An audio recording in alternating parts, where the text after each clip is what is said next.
Hello, আজকে Elementor WordPress টিউটোরিয়ালের second part সবাইকে স্বাগতম। আমি মোহাম্মদ রিমু চৌধুরী।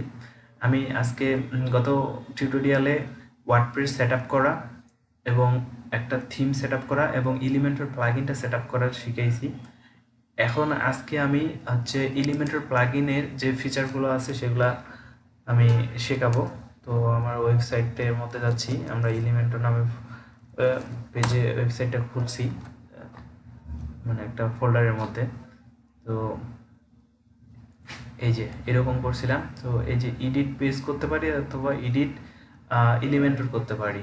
যদি আমরা এই পেজটাকে, আপনারা জানেন আমরা হোম নামের একটা পেজ করছিলাম, ওই পেজটাকে হোম পেজে সেট করে দিছি। ওই পেজটাকে যদি আমরা এডিট করতে চাই, এডিট উইথ এলিমেন্টর করলাম। এরপরে এটা এলিমেন্টরে এলিমেন্টর এডিটরে ওপেন হয়ে গেছে। এখন বিষয় হচ্ছে, আমি কালকে একটা হেডিং সেট করে দেখাইছিলাম। তো এখানে আমরা যে যে ফিচারগুলো অ্যাড করতে পারবো, আমরা এখানে একটা কন্টেইনারের মধ্যে নিচ্ছি। আমরা যদি দুইটা ইনার কন্টেইনার নিতে চাই তাহলে এই যে, আরও যদি নিতে চাই তাহলে এখানে অ্যাড নিউ কলাম করলে 3টা আসবে। এভাবে অ্যাড নিউ কলাম করে করে আমরা একাধিক কলাম নিতে পারবো এবং এই কলামগুলোর মধ্যে আলাদা আলাদা সেট করতে পারবো। তো আবার এখান থেকে আপনি ইমেজ নিতে চাইলে ইমেজ নিতে পারবেন। এখান থেকে ইমেজ চুজ করে দেবেন, এখানে লোড হবে।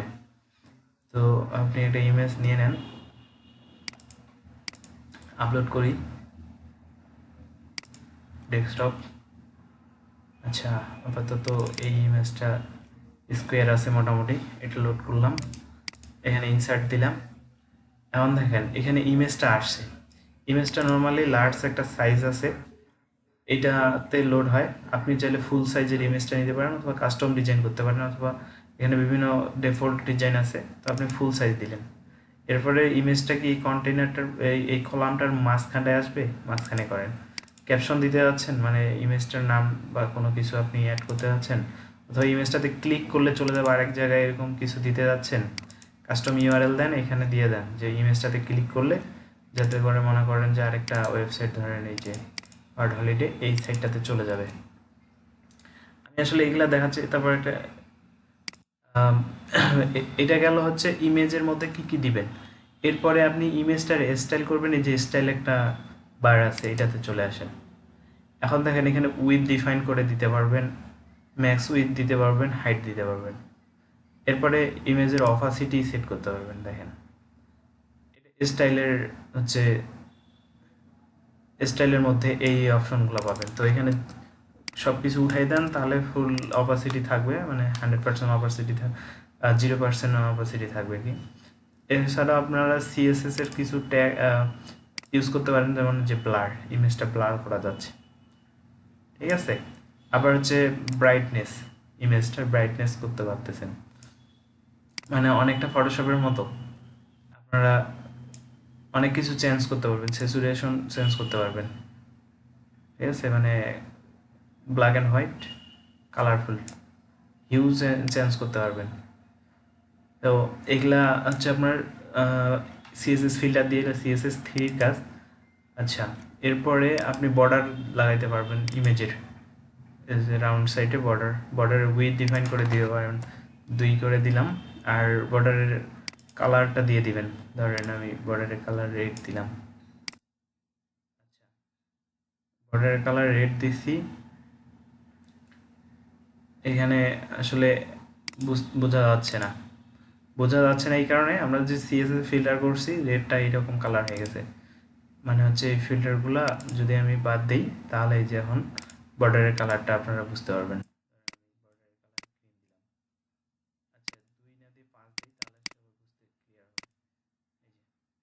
এরপরে আপনি রাডিয়াস করতে যাচ্ছেন, মানে গোল করতে যাচ্ছেন, তাহলে এখানে দিয়ে দেন 50% দিতে পারেন। এখানে পিক্সেল ওয়াইজ দিলে ধরেন 20 পিক্সেল দিলেন, বর্ডারের শেপ হইল 20। চারপাশে দিতে পারেন, আপনি চাইলে এক পাশে দিতে পারেন, এগুলো উঠে দিয়ে এক পাশে দেন। 2 কর্নার এরকম 2 কর্নার শেপ, এক কর্নার শেপ রাখতে পারেন, 3 কর্নার রাখতে পারেন। তারপর হচ্ছে বক্স শ্যাডো, এই ইমেজটার শ্যাডো ইউজ করতে পারবেন। এই যে দেখেন এই পাশে দিলাম, ভার্টিক্যালে দিলাম শ্যাডোটার ব্লারটা কম বেশি করতে পারেন। দেখেন এসপিডি মানে হচ্ছে কত বড় হবে কত ছোট হবে, এভাবে শ্যাডো দিতে পারবেন। আচ্ছা এখানে বর্ডার টাইপটা কিন্তু আপনি ডটেড দিতে পারেন, ডবল ডটেড, এগুলা কিন্তু চেঞ্জ করতে পারেন। এগুলা যাই হোক আপনারা এখানে দেখে নেবেন। আচ্ছা এখন এই ইমেজটা হোভার করলে কি হবে সেটাও ডিফাইন করে দিতে পারবেন। ইমেজটা হোভার করলে ধরেন অপাসিটি কমে যাবে, দেখেন। আচ্ছা একটু কম করে দিই, এই যে। আবার সিএসএস ফিল্টার অ্যাড করতে পারেন। সিএসএস ফিল্টার বলতে ইমেজটা হোভার করবেন, ব্রাইটনেসটা বাড়ে যাবে, কন্ট্রাস্ট বাড়ে যাবে, স্যাচুরেশন বাড়বে, হিউটাও একটু বাড়বে, দেখেন। তো এগুলা আপনারা ওয়েবসাইটে ডিজাইন আপনাদের ইচ্ছা মতো অ্যাপ্লাই করবেন। তো এই স্টাইলের আন্ডারে আপনি এটা পারবেন। সবগুলা এলিমেন্টেরই আপনার যতগুলো এলিমেন্ট আছে এইখানটায় সবগুলারে একটা করে স্টাইল পাবেন।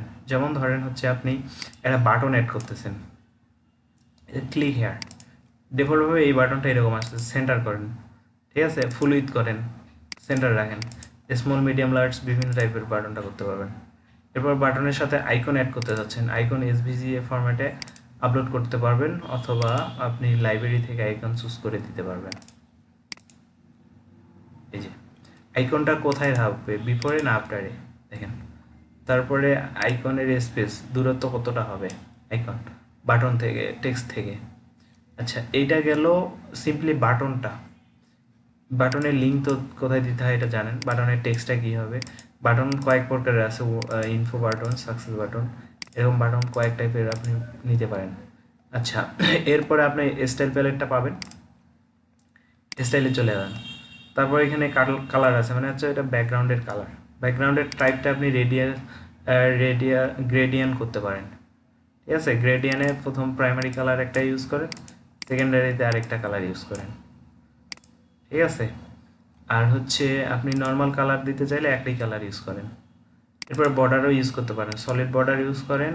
আপনি বর্ডারের উইথ দেন 4 পিক্সেল দিলাম, বর্ডারের কালার দিয়ে দেন, ধরেন লাল কালার বা কোনো একটা কালার ইউজ করলেন। তারপর হচ্ছে বর্ডারের রেডিয়াস করতে পারেন, দেখেন 4 পিক্সেল, মানে শুধুমাত্র এখানে যদি 0 করেন একদম হচ্ছে স্কোয়ার বাটন তৈরি হবে। আর যদি এখানে 30 দেন তাহলে দেখেন শেপ হয়ে যাচ্ছে।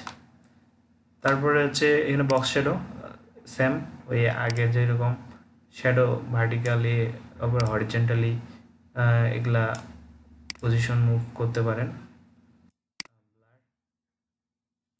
এভাবে শ্যাডো দিতে পারবেন।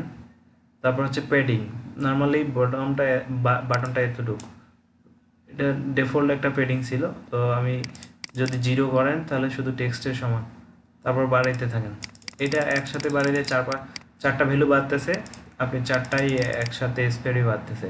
আপনি যদি একটা ভ্যালুকে বেশি বাড়াই দেন তাহলে এখানে 20 দিলেন, লেফট সাইডে 20, সবই তো 20 আছে, আচ্ছা 50 করে দিই। ও এইভাবে দিলে আমার সবই বাড়তেছে না, এক এক করে বাড়ান, এক এক করে কমান। এটা 20 দিলাম উপরে, তারপরে হচ্ছে রাইটে 20 দেন, টপে আর রাইটে 20 হয়েছে, এই পাশে আছে 50, এই পাশে আছে 50। তো যাই হোক এগুলা আপনারা বুঝেন, লেফট রাইট টপ বটম এগুলা আপনারা এক এক করে দিতে পারেন, আর এইভাবে দিলে সবগুলো একসাথেই পারবেন। আচ্ছা এটা গেল স্টাইল। অ্যাডভান্সটা আমি দেখাইনি, সব এলিমেন্টরে আবার এলিমেন্টের মধ্যে অ্যাডভান্স একটা অপশন আছে। এই অ্যাডভান্সের মধ্যে মার্জিন, টপ বটমে মার্জিন একটা ডিফাইন করে দিতে পারবেন। দেখেন এখানে টপ বটম লেফট রাইট একসাথে হচ্ছে, আপনি চাইলে জাস্ট টপে দিতে পারেন 100, ঠিক আছে। আর এগুলা ডিফাইন থাকতে পারে। পেডিং দিতে চাইলে পেডিংয়েও সেম, মার্জিন পেডিং এগুলো তো বুঝেন। এবারে হচ্ছে উইথ ডিফাইন করতে পারেন, আপাতত এগুলা একটু কমাই দিই।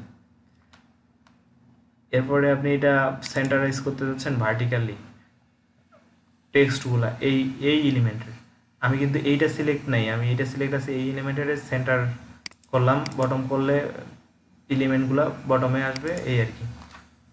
পজিশন এখানে অ্যাবসোলিউট করে আপনি এটাকে টানে একটা জায়গায় ফিক্স করাইতে পারেন।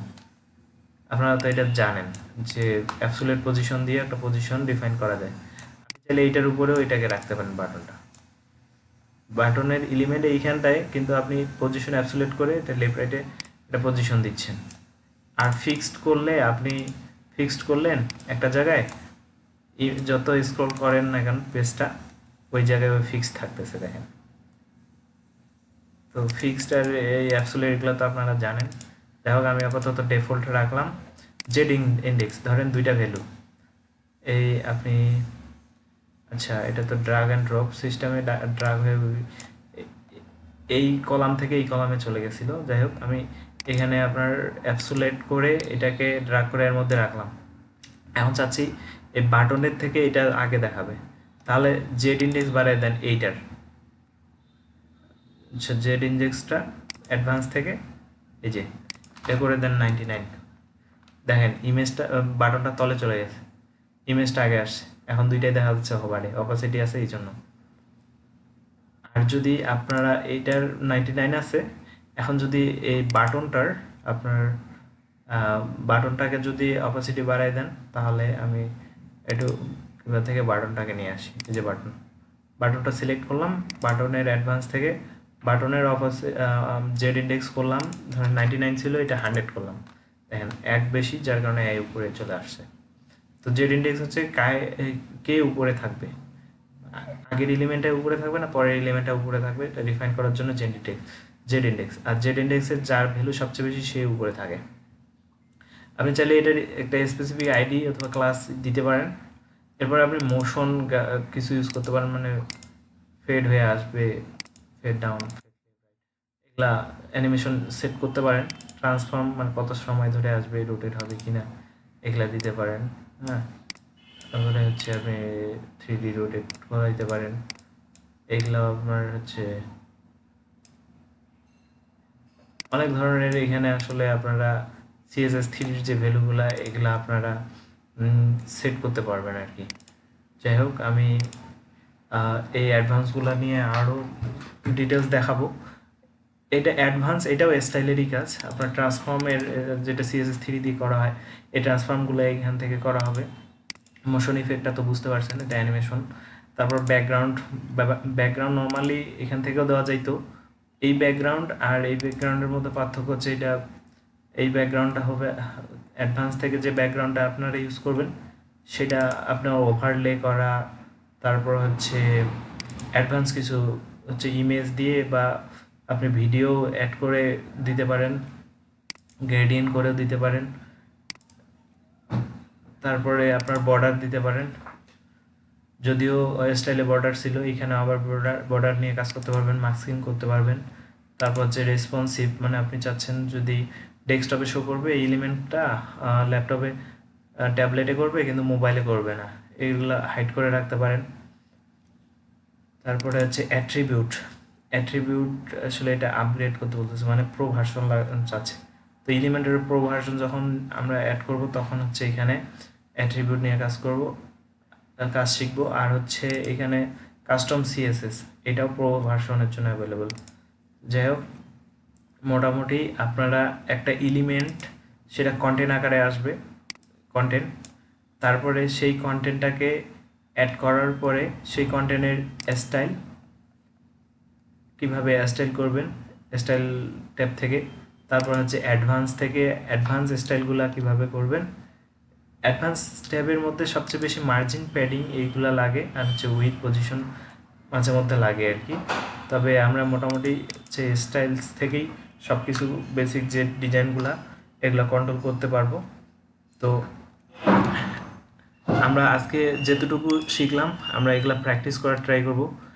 আমার মেন বিষয় হচ্ছে আমরা অনেক কিছু না দেখে অল্প কিছু দেখার পরে সেটাকে আমরা আয়ত্ত করব এবং সেটাকে বাস্তবভাবে অ্যাপ্লাই করব। মানে আপনারা একটা করে হচ্ছে ডোমেইন খুলবেন বা সাবডোমেইন করেন বা একটা ফোল্ডারে একটা ওয়ার্ডপ্রেস সেট আপ করার পরে হচ্ছে আপনারা এলিমেন্টরটা সেট আপ করার পরে আমি যেগুলো দেখাচ্ছি এগুলো আপনারা নিজেরাই ট্রাই করেন। আপনারা যদি নিজেরাই ট্রাই করেন তাহলে হচ্ছে কি আপনাদের আয়ত্তে চলে আসতেছে জিনিসটা। আমি দেখানোর পরে আপনারা ওইটা যখন করে নেবেন নিজেরাই নিজে করতে পারবেন, তখন বুঝতে পারবেন যে হ্যাঁ আমি এটা শিখছি। এভাবে আপনারা এলিমেন্টরের ডিজাইনটা আর কি আয়ত্ত করতে পারবেন। আর বিষয় হচ্ছে আপনারা অনেক কিছু দেখলেন কিন্তু নিজে কিছু প্র্যাকটিস করলেন না, সেক্ষেত্রে আপনার কি হবে, আপনি মনে করবেন যে হ্যাঁ আমি সব জানি, কিন্তু যখন বাস্তবিক একটা ক্লায়েন্টের প্রজেক্ট নিয়ে করতে যাবেন তখন দেখবেন যে আটকে যাচ্ছেন। এই জন্য হচ্ছে আপনাকে আগে নিজেকেই করতে হবে। তো নিজে করার পরে হচ্ছে আপনি বুঝতে পারবেন হ্যাঁ আমি না করতে গেলে তো এইগুলা করতে পারতাম না। তখন আপনার হচ্ছে ক্লায়েন্টের প্রজেক্টে আর কোনো ধরনের সমস্যা আসবে না। এভাবে আপনি কাজ শিখতে থাকেন। আর একটা বিষয় মাথায় রাখবেন, শুধু ইনকামের পিছনে দৌড়াবেন না। আসলে ইনকামটা হচ্ছে শিখতে শিখতে ইনকাম হয়। আপনি এদিকে এলিমেন্টর শিখতেই আছেন, এর পাশাপাশি আপনি এলিমেন্টরের ডিজাইনিংয়ের প্রজেক্টও পাবেন।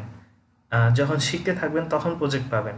আর যদি মনে করেন যে আমি শিখবো কি, এখন ইনকামই করতে হবে আমাকে, আমার টাকার দরকার, সেই ক্ষেত্রে দেখবেন আপনি ইনকামের পিছনে ছুটতেছেন, কিছু শেখার পিছনে ছুটেন নাই, যার কারণে আপনার কিছু শেখাও হয় নাই, পরবর্তীতে আপনি কোনো কাজও পাচ্ছেন না। এই সমস্যাগুলো ফেস করবেন। তো আশা করি আপনারা আমার দেওয়া গাইডলাইনগুলোকে ফলো করবেন, করে ইনশাল্লাহ কাজ শিখেন। ভালো কিছু হবে আশা করি সবার জন্য। সবাই সুস্থ থাকবেন, ভালো থাকবেন। আল্লাহ হাফেজ।